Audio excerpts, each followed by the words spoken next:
Hoje nós estamos iniciando essa nova série, Crescimento Integral da Personalidade. E como eu informei a vocês no e-mail, hoje nós vamos falar de um tema que é importantíssimo para todos nós, mas que nem sempre é fácil de lidar. Uma série de razões que nós vamos ver hoje, que é resolver os próprios problemas. Quando nós iniciamos aqui, pedi para levantar a mão quem não tinha problema. E se eu pedisse de novo, todo mundo ia levantar, dizendo que todos nós temos algum nível de problema, conflito, algo para resolver na vida.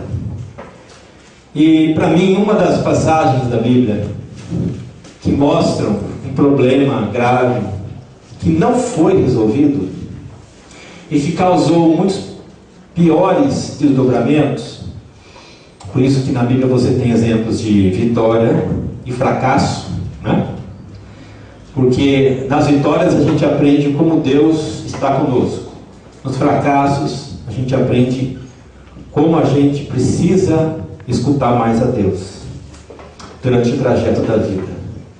E aí eu quero convidar você a abrir a sua Bíblia no primeiro livro de Samuel, no capítulo 2. Nós vamos conhecer a história de um pai e dois filhos, o profeta, o sacerdote Eli e os seus dois filhos, Hofni e Finéias. Talvez você já tenha lido essa passagem, mas eu vou relembrar para você. Nós vamos ler aqui do verso 12 a 17, do capítulo 2, do primeiro livro de Samuel. Começa assim: os filhos de Eli eram ímpios, não se importavam com o Senhor, nem cumpriam os deveres de sacerdotes para com o povo. Sempre que alguém oferecia um sacrifício, o auxiliar do sacerdote vinha com um garfo de 3 dentes. Enquanto a carne estava cozinhando, ele enfiava o garfo na panela, ou travessa, ou caldeirão, ou caçarola. E o sacerdote pegava para si tudo o que vinha no garfo. Assim faziam com todos os israelitas que iam a Siló. Mas antes mesmo de queimarem a gordura, vinha o auxiliar do sacerdote e dizia ao homem que estava oferecendo o sacrifício: dê um pedaço dessa carne para o sacerdote assar. Ele não aceitará de você carne cozida, somente crua. Se o homem lhe dissesse: deixa primeiro a gordura queimar, então pegue o que você quiser, o auxiliar respondia: não, entregue a carne agora, senão eu a tomarei à força. O pecado desses jovens era muito grande à vista do Senhor, porque eles estavam tratando com desprezo a oferta do Senhor. Agora o verso 22. Eli, já muito idoso, ficou sabendo de tudo que seus filhos faziam a todo Israel, que eles se deitavam com as mulheres que serviam junto à entrada da tenda do encontro. Verso 29. O Senhor dizendo a Eli: por que vocês zombam do meu sacrifício e da oferta que determinei para minha habitação? Por que você honra seus filhos mais do que a mim, deixando-os engordar com as melhores partes das ofertas feitas pelo meu povo? Essa é uma história marcante do Velho Testamento. A história de um pai com 2 filhos que serviam como sacerdotes na antiga tenda do encontro, antes do templo de Salomão. Um grande problema que veio se arrastando por anos, que nunca foi resolvido. E quando eu pensava nessa história do Eli e os seus 2 filhos, me veio a ilustração do famoso Zé do Macaco. Não sei se você conhece a historinha do Zé do Macaco. O Zé um dia entrou na mata. E na mata ele achou um macaquinho, pequenininho, bonitinho, miudinho. Ele brincou com o macaquinho, deu frutinha, o macaquinho pulou no ombro dele. Ele ficou surpreso, ficou muito feliz. E levou o macaquinho para casa. E o macaquinho se instalou no seu pescoço, com as perninhas, agarradinho, bonitinho. E para onde quer que o Zé ia, ele levava o macaquinho dele. As pessoas do bairro, da cidade, logo deram um apelido. Olha o Zé do Macaco! Olha o Zé do Macaco! E o Zé do Macaco circulava com seu macaquinho o tempo todo, dava comida para ele. Dormia com o macaco sempre agarrado no seu pescoço. Ia tomar banho, tentava tirar o macaquinho, mas o macaquinho era muito amoroso e continuava agarradinho. E não saía mais do pescoço do Zé. O tempo foi passando e a fome do macaquinho foi aumentando. O Zé tinha que comprar mais banana, mais comida. E quanto mais ele dava comida, mais fome o macaquinho possuía. Ele começou a gastar mais dinheiro. Os dias foram passando e o Zé começou a perceber que o macaquinho estava ficando mais pesado. E o macaquinho começou a crescer. E ao crescer, começava já a comprometer a coluna lombar dele. E ele gastava mais dinheiro. E ele dava mais banana para o macaco. O macaco crescendo, o macaco desenvolvendo. Agora o macaco exigia 3 pencas de banana por dia. E quando o Zé não dava, o macaco dava um tapa nele. E ele começou a ficar cada vez maior. Maior, maior. E o Zé apanhava o tempo todo do macaco que não soltava mais o pescoço dele. Chegou uma hora que o Zé do Macaco teve uma surpresa. Foi levar a um especialista. O especialista disse: isso aí não é um macaco. Mas como assim não é um macaco? O especialista disse: meu amigo, isso aí é um gorila. O Zé do Macaco tentou de tudo, de todas as formas, para tirar o gorila.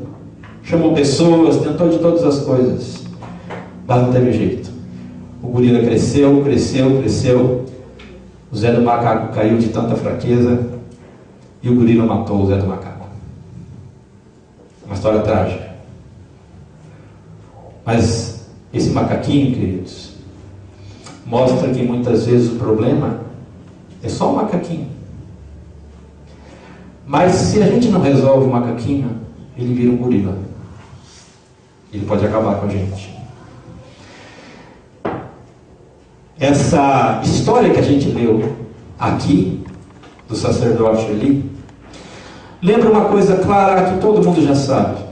Durante toda a nossa formação familiar, desde a infância, adolescência, juventude, os nossos pais nos preparam para a vida, na maior parte dos desafios da vida até então.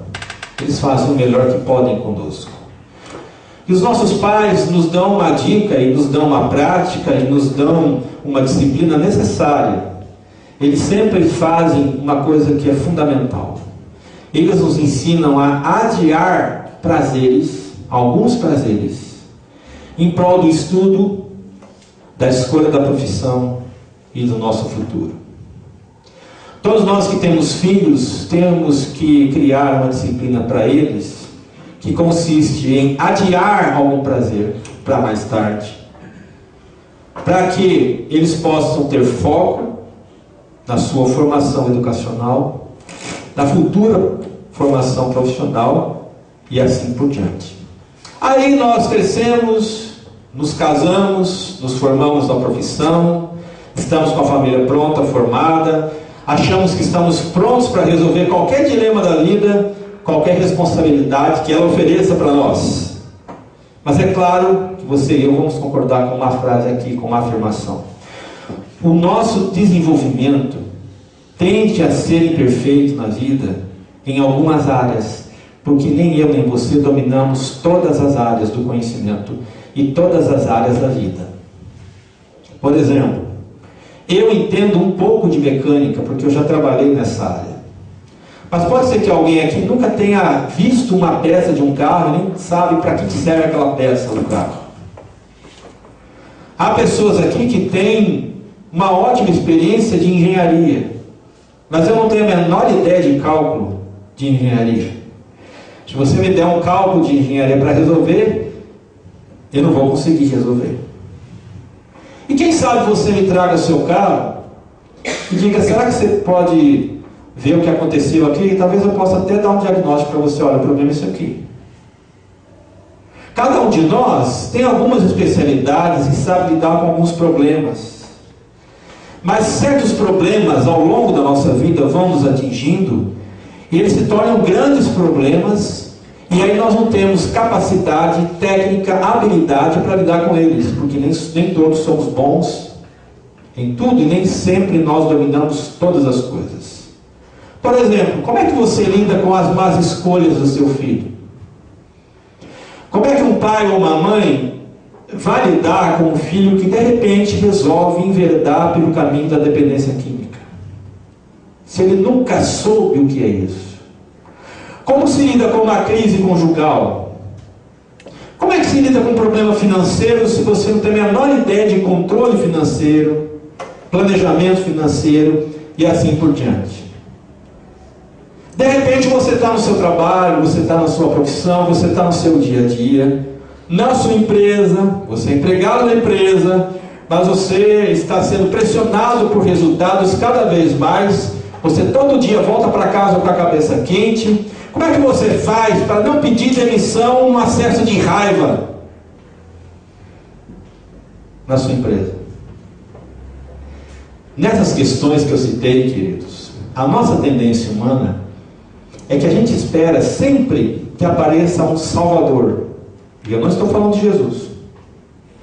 A gente sempre espera que apareça um Salvador do nada e nos ajude. E melhor ainda, resolva para nós aquele que é o nosso problema.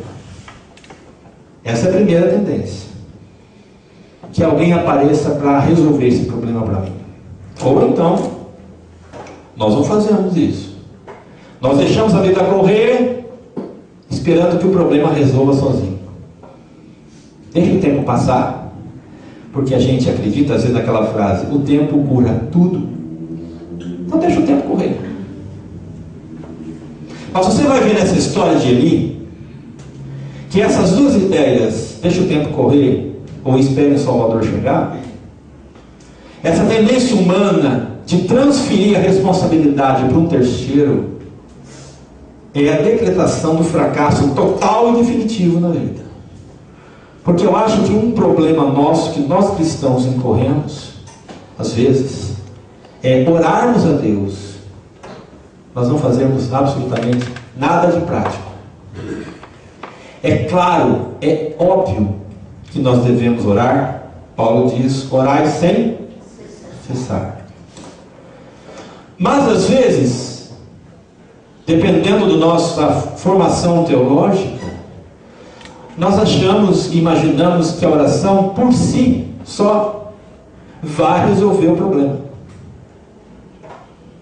E na verdade nós temos que orar a Deus muito, mas nós temos também que fazer algo de prático. Você olha no texto os dois filhos de Eli, que têm esses nomes diferentes, Hofni e Finéias. Eles são colocados desde novinhos para servir no templo como sacerdotes. Só tem um detalhe, a Bíblia diz que eles eram ímpios. Eu não sei, pelo texto não me há resposta, se essa escolha para eles serem sacerdotes veio de Deus, ou se foi o próprio pai que acostumou a levar os filhos ao templo e os nomeou sacerdotes para ajudá-lo. Essa resposta a gente não tem. Talvez tenha sido uma escolha do próprio pai, baseada nessa frase do texto, que os dois filhos de Eli eram ímpios. Por que eles eram ímpios? Porque as pessoas iam ao templo fazer ofertas a Deus, ofertas de carne, né? Contemporizando para hoje. as pessoas vinham trazer dinheiro. Os dois filhos de Eli, no momento que a oferta entrava, eles pegavam o dinheiro e punham no bolso. Aí o auxiliar dizia: espera aí, tem que separar os gastos para o templo. Ele falou: daqui logo que é meu.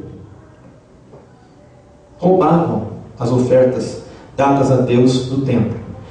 E a segunda coisa que nomeia-os como ímpios é que eles se prostituíam com as mulheres que serviam no templo. Roubo e prostituição.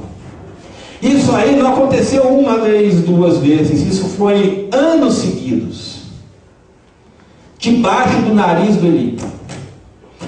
E o Eli nunca se posicionou como deveria com seus filhos. Nunca tomou uma atitude prática com seus filhos. Estava sempre servindo a Deus, orando pelas pessoas, mas nunca fez nada prático para um problema bem debaixo dos seus olhos. Qual foi o resultado de não interferir? A Bíblia diz que os dois filhos de Eli foram mortos por Deus, ambos, no mesmo dia. Não resolveu o problema cresceu e acabou com a vida dos filhos. Então esse texto, cujo tema é resolver os próprios problemas, traz 3 lições para mim e para você. O primeiro deles é que resolver problemas exige dedicar tempo. O texto diz que os filhos de Eli eram ímpios. Por que eram ímpios? Porque não se importavam com o Senhor, nem cumpriam os deveres de sacerdote com o povo. Os filhos de Eli, eles não começaram a causar problema no templo de uma hora para outra. Não é que eles sofreram de repente um surto psíquico e se tornaram ímpios e perderam a suposta fé em Deus. Tiveram um transtorno do dia para a noite e começaram a roubar e se prostituir no templo. Não, os seus maus hábitos foram sendo praticados ao longo da vida. E ele não tomou nenhuma medida disciplinar na hora certa. E o que quer dizer ímpios? Ímpio é aquele que despreza Deus, que não leva Deus em consideração, nem as coisas de Deus, nem a vontade de Deus. A grande pergunta que a gente faz: como é que um ímpio pode servir a Deus? Se o ímpio não acredita em Deus, se o ímpio despreza Deus, como é que Eli deixou os filhos anos a fio servirem a Deus, se eles não temiam a Deus? Se ele era o sacerdote-chefe, essa impiedade dos garotos foi aumentando, na medida que eles se tornaram mais velhos.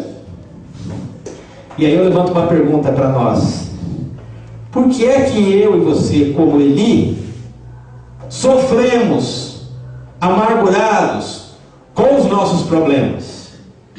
Para mim, uma das razões práticas básicas é falta de tempo para acompanhar o desenvolvimento de uma situação, falta de tempo para acompanhar o desenvolvimento de uma pessoa, falta de tempo para acompanhar o desenvolvimento de uma situação ou circunstância.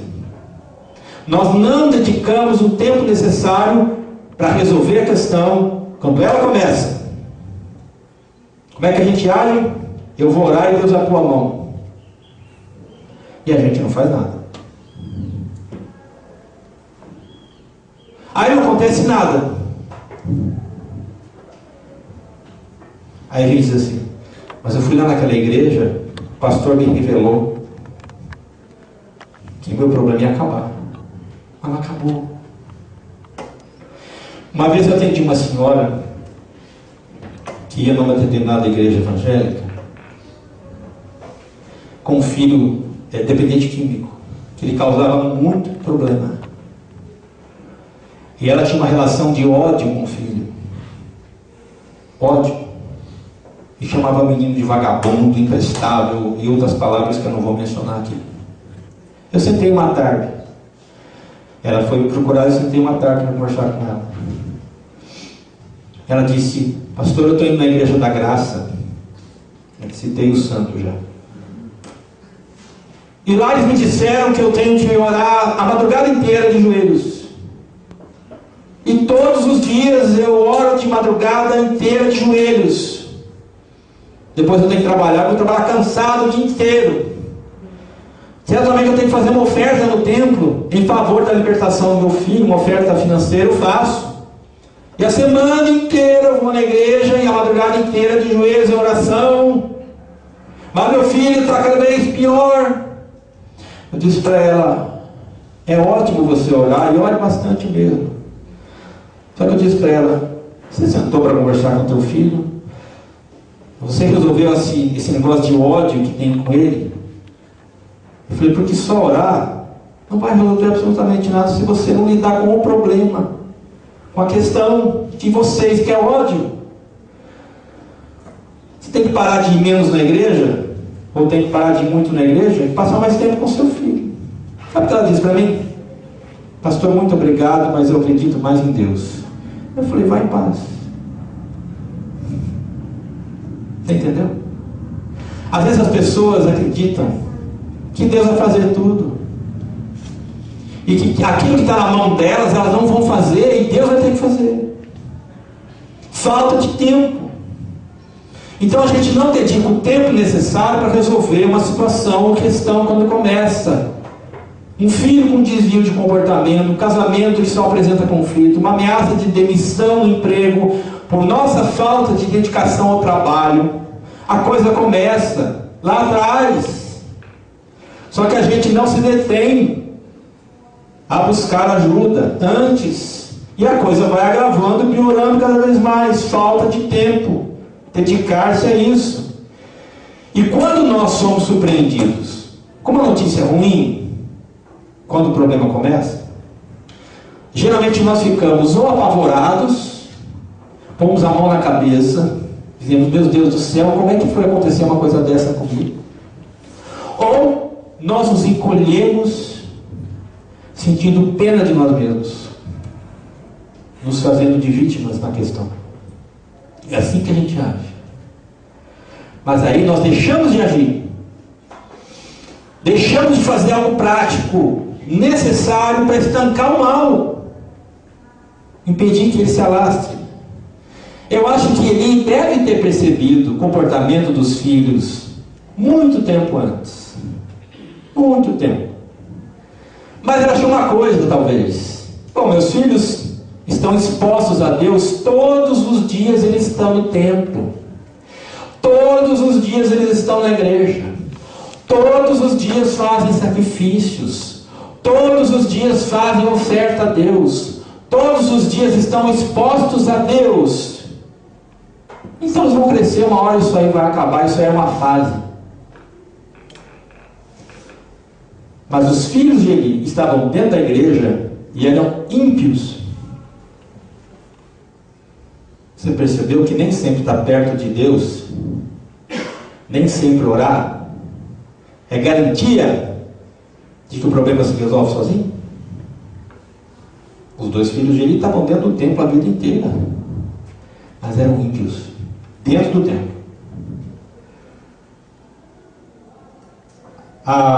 Quando os primeiros problemas e desvios começaram, talvez ele tenha pensado, Deus vai agir nesses meninos. Vai chegar uma hora que Deus vai mexer no coração. Vai chegar uma hora que Deus vai mexer na consciência. Vai chegar uma hora que Deus vai mexer no caráter. Vai chegar uma hora que Deus vai pôr a mão. Queridos, é verdade. Está escrito lá em Tiago. Se algum de vocês tem falta de sabedoria, peça, e Deus a dará abundantemente. Se você tem falta de sabedoria para resolver um problema, peça sabedoria. Mas uma coisa é clara: Deus não promete que vai resolver o meu problema. Ele promete me dar sabedoria para eu resolver o problema. Muitas vezes Deus não vai resolver o seu problema sem você fazer nada. Você vai ter que fazer alguma coisa. Mas Ele vai te dar a sabedoria necessária. Então uma coisa que a gente aprende com Ele é que Ele deixou de dedicar tempo para resolver aquela questão doméstica. Seus filhos foram mortos. E ele foi reprovado por Deus. Então, quando surge um problema, o que é preciso? Pensar o problema. Perguntar qual é a minha parcela nesse problema. Buscar ajuda, profissional até. Conversar bastante. Tomar alguma ação. Porque se você deixar para depois, é a famosa bola de neve. Começa pequenininha, depois esmaga. A segunda verdade, queridos, é que resolver problemas exige não só tempo, mas atitudes práticas. O texto continua dizendo que Eli, já bem idoso, ficou sabendo de tudo o que seus filhos faziam a todo Israel. E que eles se deitavam com as mulheres que serviam junto à entrada do templo. Você percebeu? Ele só fica sabendo que eles se prostituem e roubam, já bem idoso. Os moleques escondem de Eli o tempo todo. Como é que o pai não sabia? Por que o pai não sabia? Agora imagine a cena dos frequentadores do templo. Imagine as pessoas indo lá e oferecendo as suas ofertas de carne, e eles com um garfão de 3 dentes, espetando a carne. Isso é meu. Será que ninguém viu? No templo? Será que nenhum fiel viu?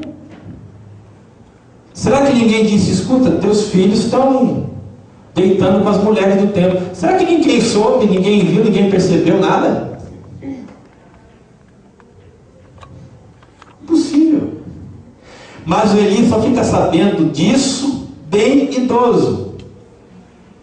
E quando ele está bem idoso, você há de concordar comigo que já bem idoso não há mais o que fazer.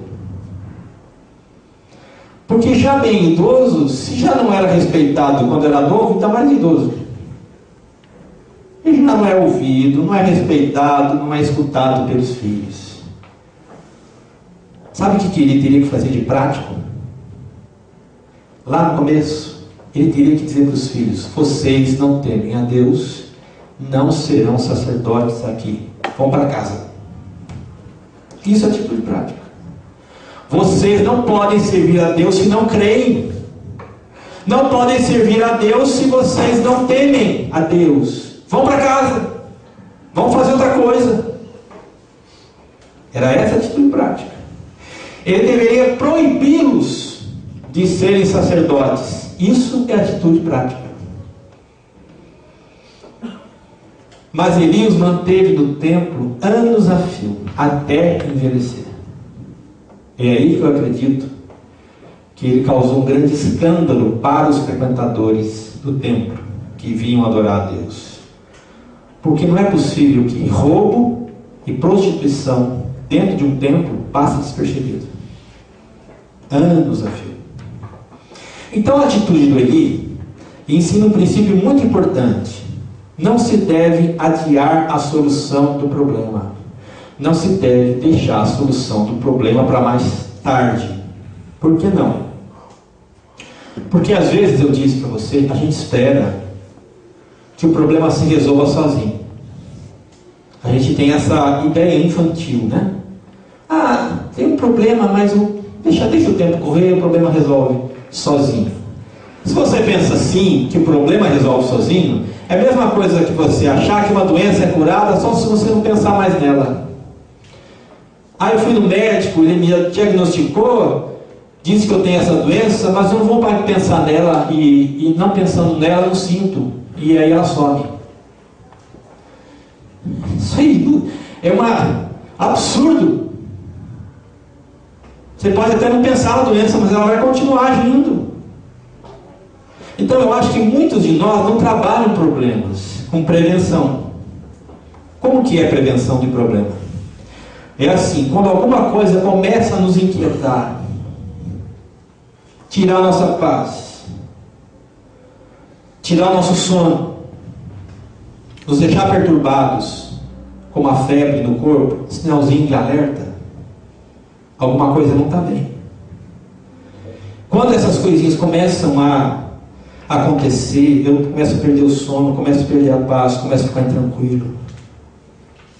Isso são sinais de alerta, do começo. Só que muita gente, quando começa a ter essas coisas, esses sinais de alerta, eles pegam o carro